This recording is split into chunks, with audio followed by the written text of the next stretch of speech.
వ్యాధి నిర్ధారణలో ఎక్స్రే పాత్ర కీలకం.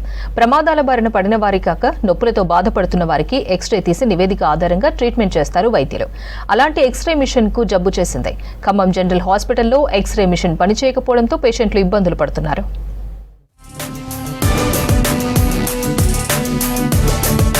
ఖమ్మం ప్రభుత్వ ఆసుపత్రిలో ఎక్స్రే సేవలు మూలన పడ్డాయి. ఈ హాస్పిటల్కు ఉమ్మడి జిల్లా నలుమూలల నుంచి ప్రతిరోజు వేలాది మంది పేషెంట్లు వస్తుంటారు. ఎక్స్రే కోసం వందలాది మంది వస్తుంటారు. కానీ హాస్పిటల్లో ఎక్స్రే మిషన్ పనిచేయకపోవడంతో కొందరు ప్రైవేట్ ల్యాబ్లకు క్యూ కడుతున్నారు. మరికొందరు మిషన్ ఎప్పుడు బాగు చేస్తారోనని రోజు హాస్పిటల్కు వచ్చి వెళ్తున్నారు.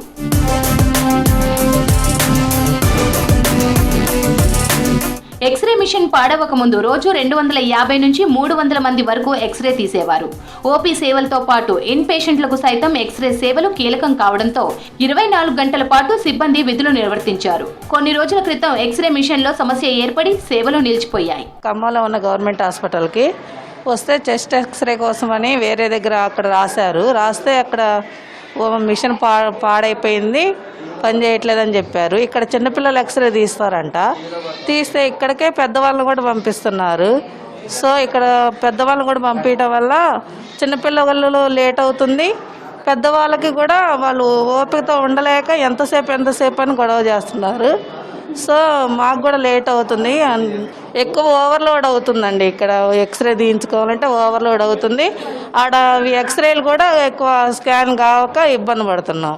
ఖమ్మం జనరల్ హాస్పిటల్లోని ఎక్స్రే మిషన్ కు రోజుకు 300 మందికి ఎక్స్రే తీసే సామర్థ్యం ఉంది. డయాగ్నోస్టిక్ హబ్ లో ఏర్పాటు చేసిన మిషన్ కు అంత సామర్థ్యం లేదు.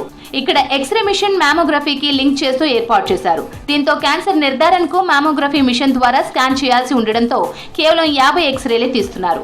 జనరల్ హాస్పిటల్లోని మిషన్ పాడవడంతో డయాగ్నోస్టిక్ హబ్ కు పంపిస్తున్నారు డాక్టర్లు. అక్కడ సామర్థ్యం తక్కువగా ఉండడంతో మిషన్ పై భారం పడి మొరాయిస్తోంది. మ్యామోగ్రఫీ సేవలకు కూడా ఇబ్బంది ఏర్పడుతోంది. ఇక్కడికి వచ్చాక క్యూలో నుంచో లేకపోతే చాలా టైం అయింది.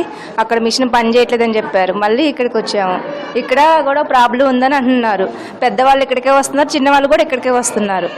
మిషన్ ఓవర్లోడ్ అయిపోతుంది. ఇక దానివల్ల కొంచెం లేట్ అవుతుంది. గంట సేపు నుంచి కూడా ఇక్కడే ఉన్నాం మేము. ఆ పాత మిషన్ కూడా రిపేర్ చేపిస్తే కొంచెం ఇక్కడ వచ్చే జనాలకి ప్రాబ్లం ఏం లేకుండా ఉంటుంది. ఇక్కడ తీసే వాళ్ళేమో పిల్లలకే తీస్తామండి, మీరు ఇంత గట్టిగా మాట్లాడితే బాగోదు, పిల్లల వరకే తీస్తాం, మీరు పక్కకి వెళ్ళండి అని చెప్పేసి అంటున్నారు ఇక్కడ స్టాఫ్. మరి అట్లా వచ్చిన వాళ్ళందరూ చాలా ఇబ్బంది పడుతున్నారండి. ఎందుకంటే పాత హాస్పిటల్లో ఉన్న పెద్దోళ్ళకి తీసే ఎక్స్రే రిపేర్ చేపిస్తే ఇక్కడికి రారు కదా. మిషన్ అక్కడ పని చేయట్లేదమ్మా, మీరు అక్కడికి వెళ్ళండి అని చెప్పేసి గట్టిగా మాట్లాడుతున్నారు. మరి అక్కడ రిపేర్ చేయించినట్టయితే ఇక్కడికి రారు కదండి. దయచేసి కొంచెం, ఎందుకంటే వచ్చిన వాళ్ళందరూ ఇబ్బంది పడుతున్నారు. ఓపీ టైం కల్లా ఇక్కడ ఎక్స్రే రిపోర్ట్ రాకపోతే మళ్ళీ మేము రేపు రావాల్సి వస్తుంది ఆ రిపోర్ట్ కోసం. మిషన్ రిపేర్ కంపెనీకి బకాయిలు ఉండడంతో మరమ్మతులకు ముందుకు రావడం లేదు టెక్నీషియన్లు. హాస్పిటల్లో మిషన్ బాగయ్యే వరకు డయాగ్నోస్టిక్ హబ్ లోనే ఎక్స్రేలు తీయాల్సిన పరిస్థితి ఏర్పడింది. తొందరలోనే టెక్నీషియన్స్ ను పిలిపించి సమస్య పరిష్కరిస్తామంటున్నారు హాస్పిటల్ అధికారులు. మనకు కొన్ని మిషన్స్ అప్పుడప్పుడు కొద్దిగా హ్యాంగప్ అవ్వడం అండి. ఇందులో భాగంగా మన ఎక్స్రే అనేది కొద్దిగా ఇష్యూ రావడం వల్ల 3 days నుంచి మనము సర్వీసెస్ కొద్దిగా మనకు ఆలస్యం అవుతుందండి. దీన్ని మనం పై అధికారుల దృష్టికి తీసుకెళ్ళాము. సంబంధిత కంపెనీ వాళ్ళతో కూడా మాట్లాడడం జరిగిందండి. పెండింగ్ అయిన వెంటనే వాళ్ళు రిలీజ్ చేస్తామని చెప్పడం జరిగింది. మన సర్వీస్ రిక్వెస్ట్ కూడా రేస్ చేశాము. మన రిపేరింగ్ అనేది వర్క్ జరుగుతుంది. 2 days లో మనకు ఇష్యూ సాల్వ్ అయిపోతుందండి. వీలైనంత త్వరగా ఎక్స్రే మిషన్ రిపేర్ చేయించి అందుబాటులోకి తేవాలని కోరుతున్నారు పేషెంట్లు.